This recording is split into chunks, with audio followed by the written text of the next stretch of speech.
Adenotonsillectomy. Preoperative assessment. 1. Family history of coagulation disorders. 2. History of easy bruising. 3. Coagulation screening. Prothrombin time, partial thromboplastin time, bleeding time and platelet count. 4. If warranted, evaluation of coagulation studies. 5. In cases of adenotonsillar hypertrophy associated with severe airway obstruction, severe snoring, obstructive sleep apnea, OSA, cor pulmonale. A. Polysomnography or sleep sonography. B. X-ray chest. C. ECG. D. Cardiology consultation. 6. Further testing for any present systemic medical conditions, such as history of bronchospasm. 7. Screening for sickle cell disease. 8. Beta human chorionic gonadotropin to rule out pregnancy.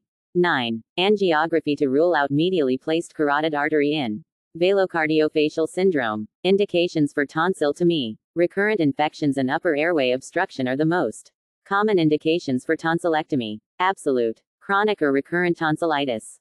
7 episodes in 1 year, or 5 episodes per year for 2 years, or 3 episodes per year for 3 years, or 2 weeks or more of lost school or work in a year.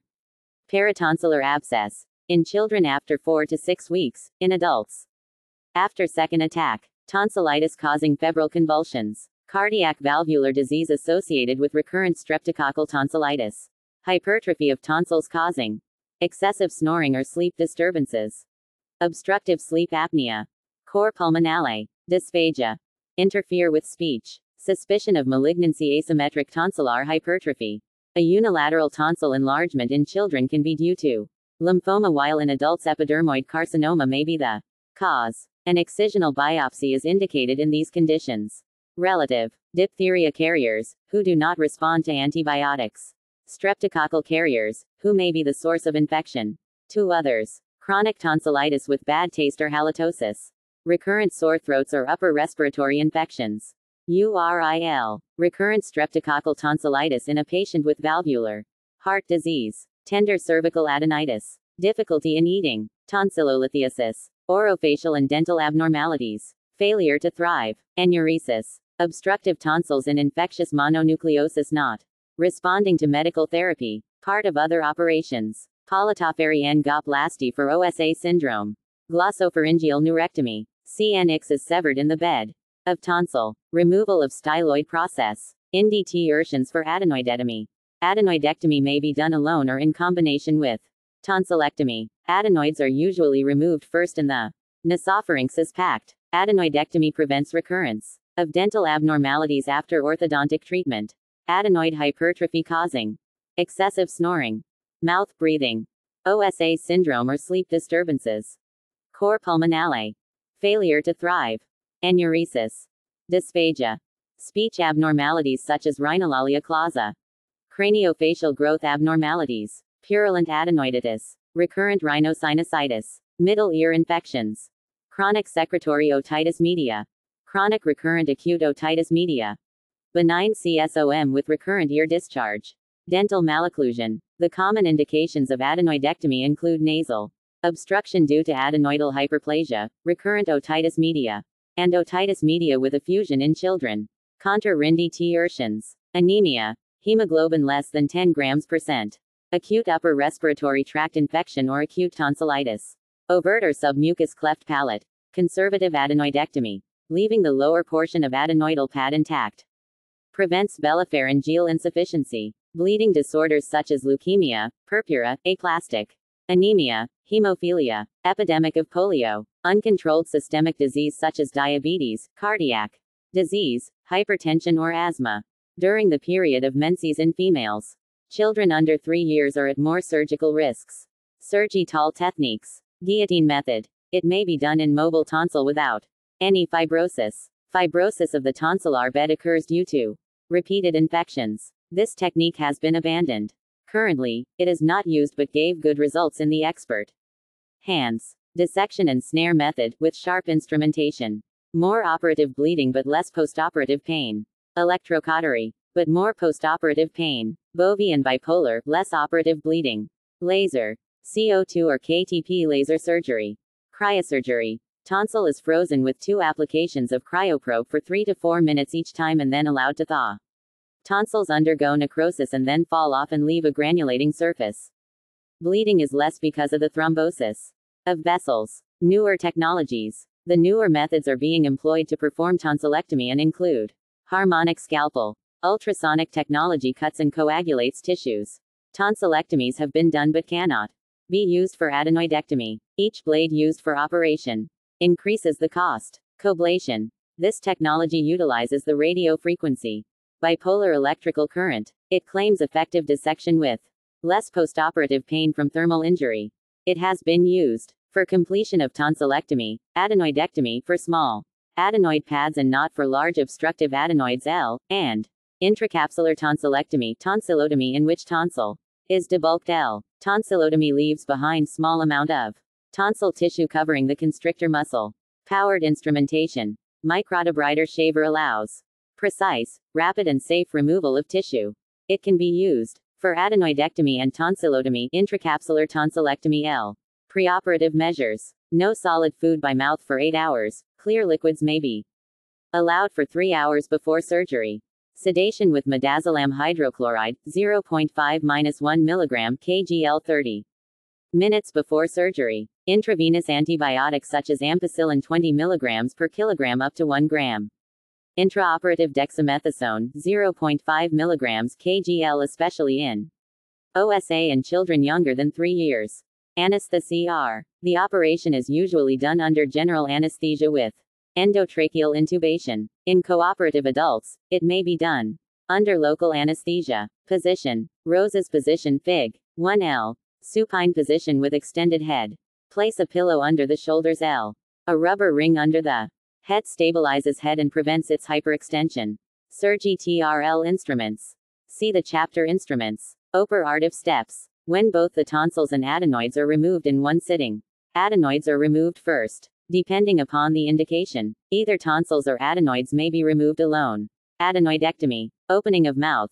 Boyle-Davis mouth gag is used for opening the mouth and retracting the tongue anteriorly and inferiorly. Fig. 2L. Instruments are discussed in chapter Instrument. The built-in tongue depressor along with the closed mouth gag is inserted in the mouth after depressing the lower jaw. The mouth gag is opened gradually.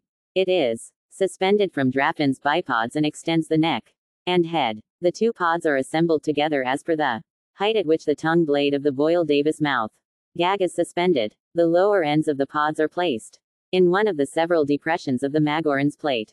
Laryngopharyngeal packing. Put a throat pack, which prevents blood and secretions entering esophagus and aspiration of laryngeal clot and leakage of air, oxygen and anesthetic agent.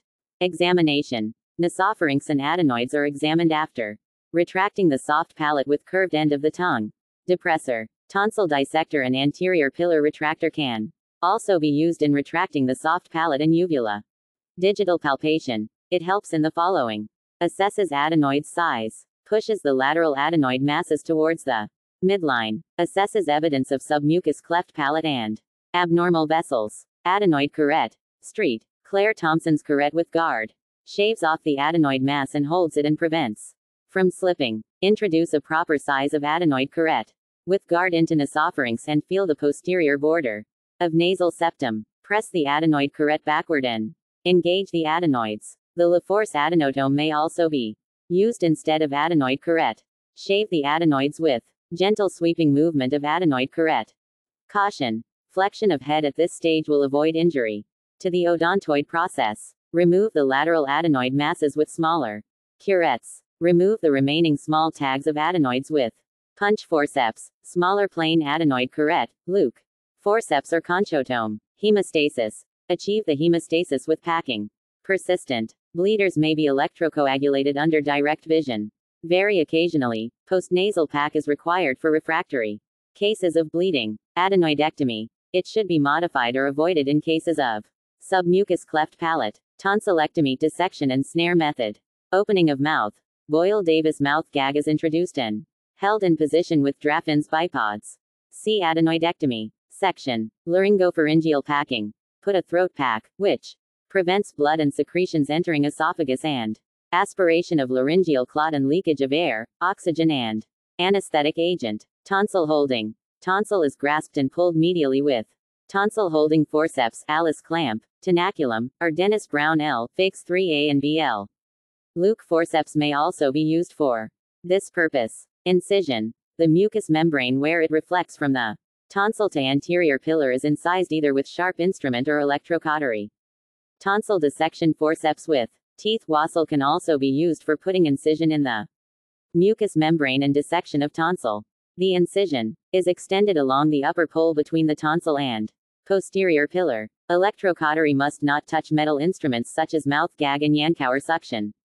Yankauer's suction tube is used for suction dissection with the help of a blunt curved scissor or tonsil dissector, Thompson dissector, or a Fisher knife. L. Separate the tonsil capsule from the bed of tonsil. Begin the dissection from the upper pole. Tonsil dissector and anterior pillar. Retractor dissect the tonsil and retract the anterior pillar to inspect the fossa for any bleeding. Retraction of the upper pole medially and towards tongue facilitates the dissection. It is continued until lower pole is reached. Tonsil scissors can also be used for sharp dissection of the tonsils and cutting the ligatures. Caution. Preserve the mucosa and muscle of the posterior pillar to prevent postoperative nasopharyngeal stenosis. Snare. Eve's tonsillar snare is threaded over the lower pole. Tonsil pedicle, which is amputated with snare and tonsil removed. When firmly closed, the snare crushes and cuts the pedicle and minimizes the bleeding. Packing. A gauze sponge placed in tonsillar fossa for few minutes obtains pressure hemostasis. Other side. Procedure is repeated on the other side. Removal of packs. Remove the packs from tonsillar fossa and nasopharynx. Hemostasis. Bleeding is usually controlled using electrocautery on a low wattage.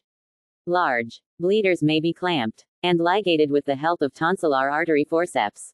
Straight and curved tonsil artery forceps, such as Negus artery forceps L, are used to catch the bleeding point and ligating the bleeder. Negus knot tire helps in tying the ligature knot up to the tip of curved artery forceps that holds the vessel. Tonsil needle is used for sewing the tonsillar pillars together. For controlling the bleeding, when it is not controlled by ligation and cauterization of bleeding points. In these cases, if gauze is kept in the tonsillar fossa, that must be removed within 48 hours. Caution. Suture ligatures with needle may inadvertently ligate external maxillary and lingual arteries or damage internal carotid artery. Irrigation and cleaning. Irrigate nasopharynx, oral and nasal cavity thoroughly and evacuate secretions and blood clots from laryngopharynx. Stomach may also be suctioned. Postoperative CRRE. Immediate general care. This includes position. Patient is kept in tonsillar position till full recovery from anesthesia. Monitor vital signs such as pulse, respiration and blood pressure. Watch for bleeding from the nose and mouth, vomiting, swelling, surgical emphysemal, pain, and respiratory distress. OSA and cor pulmonale. In these cases, pulse oximetry and planned mechanical ventilation is important for persistent hypercapnia until PCO2 levels return to normal. Diet. Plenty of cold fluids such as cold milk or ice cream. Sucking of ice cubes helps in relieving pain. The child may take soft diet on the second day such as custard, jelly, boiled eggs, porridge or slice of bread soaked in milk. Solid foods subsequently are allowed as tolerated. Oral hygiene. Saline gargles 3 to 4 times a day. Mouth should be washed with plain water after every feed. Analgesics. Paracetamol with or without codeine. Antibiotics. For a week. Instruction. Report immediately if there is any bright red colored bleeding from nose or mouth. Inpatient versus outpatient procedures. Most patients can be discharged after an observation period of 4 to 6 hours. Patients are instructed to report immediately if there is any bright red bleeding from nose or mouth. Following. Patients need overnight observation. History of OSA. Younger than 3 years. Presence of other medical problems. History of abnormal bleeding disorder or abnormal coagulation profile. Craniofacial abnormalities such as Down's syndrome. Tonsillectomy for peritonsillar abscess. Complications. The complications are mainly related to pain, bleeding, respiratory obstruction, and pulmonary edema and may even result in death. Complications are divided here into 3 groups. Immediate, delayed and rare. Immediate. Primary hemorrhage. Bleeding during the operation is usually controlled by pressure, ligation or electrocoagulation. Certain analgesics such as ketorolac should be avoided. Application of tannic acid, bismuth subgalate or hemostatic agents may be helpful. Coagulopathy must be ruled out. Residual remnants of adenoid tissue should be completely removed. Reactionary hemorrhage. Bleeding after the recovery from anesthesia on the day of surgery is usually controlled by removing the clot, applying pressure or vasoconstrictor. Clot may prevent the clipping action of the superior constrictor muscle on the vessels. Immediate postoperative bleeding from nose and mouth or vomiting of dark-colored blood and rising pulse rate indicate bleeding from the operative site. Topical decongestant nasal drops may help in controlling nasopharyngeal bleeding. In cases of refractory bleeding, patient is taken back to operation room and ligation or electrocoagulation of the bleeding vessels is done under general anesthesia. Postnasal pack may be needed in children with adenoidectomy. Injury, oral cavity and oropharyngeal structure such as tonsillar pillars, uvula, soft palate, tongue, superior constrictor muscle, or teeth can be injured during tonsillectomy. Eustachian tube, pharyngeal musculature and vertebrae injuries during adenoidectomy can be prevented by avoiding hyperextension of neck and undue pressure of curette, aspiration and foreign bodies, such as blood, tissue of tonsil, or adenoids or tooth. Pulmonary edema. It can occur in cases of OSA and cor pulmonale. Edema of tongue, nasopharynx and palate. Need replacement of nasal trumpet and intravenous steroids. Edema, face or eyelids. Surgical emphysema, due to superior constrictor muscle injury. Delayed secondary hemorrhage. Bleeding seen between 5th-10th postoperative days as the result of sepsis and premature separation of the membrane. Clinical features. The common presentation is bloodstained sputum, but bleeding may be profuse. Management. If bleeding is not controlled after removal of clot and topical application of dilute adrenaline, hydrogen peroxide and with pressure, then patient is taken to operation room. Under general anesthesia, bleeding vessel is electrocoagulated or ligated. Approximation of pillars with mattress sutures or external carotid ligation may be required in rare cases. Transfusion of blood or plasma may be needed. Systemic antibiotics control the infection. Infection may cause peripharyngeal abscess or otitis media. Pulmonary complications. Aspiration of blood, mucus or tissue fragments may lead to atelectasis or lung abscess. Scarring. Soft palate and pillars. Tonsillar remnants. The remaining tonsil tags or tissue may cause repeated infection. Hypertrophy of lingual tonsil. It is compensatory to loss of palatine tonsils. Velopharyngeal insufficiency. Hypernasality is a complication of adenoidectomy. It is usually managed by speech pathologist, but refractory cases may need reconstructive surgery. Pharyngeal flap. Sphincterop or posterior pharyngeal wall augmentation. L. Nasopharyngeal stenosis. It occurs due to scarring after excessive damage to nasopharyngeal mucosa, roof, posterior and lateral walls. L. And resection of posterior tonsillar pillar. These children are difficult to manage. Recurrence. Remaining adenoids and tonsil tissue may grow again. If plica triangularis near the lower pole of tonsil is not removed along with tonsil, it may get hypertrophied. Atlantoaxial subluxation, Grizzle's syndrome. It leads to stiff neck and spasm of sternocleidomastoid and deep cervical muscles. Treatment includes intravenous antibiotics and cervical traction. Rare complications. Pulmonary abscess and mediastinal emphysema. Horner's syndrome, optic neuritis, paralysis of glossopha. Rhingeal and recurrent laryngeal nerve. Meningitis and brain abscess. Submandibular salivary fistula in tonsillar fossa. Chronic postoperative pain and Eagle's syndrome. Calcifica. Tion of stylohyoid ligament. L. Fires and endotracheal tube explosions. Retropharyngeal abscess after adenoidectomy. Sloughing and severe hemorrhage after accidental suture. Ligature of lingual and maxillary arteries and pseudoaneurysm and excessive bleeding due to internal carotid artery. Injury to aberrant vessels such as carotid artery arising in fossa of Rosenmuller.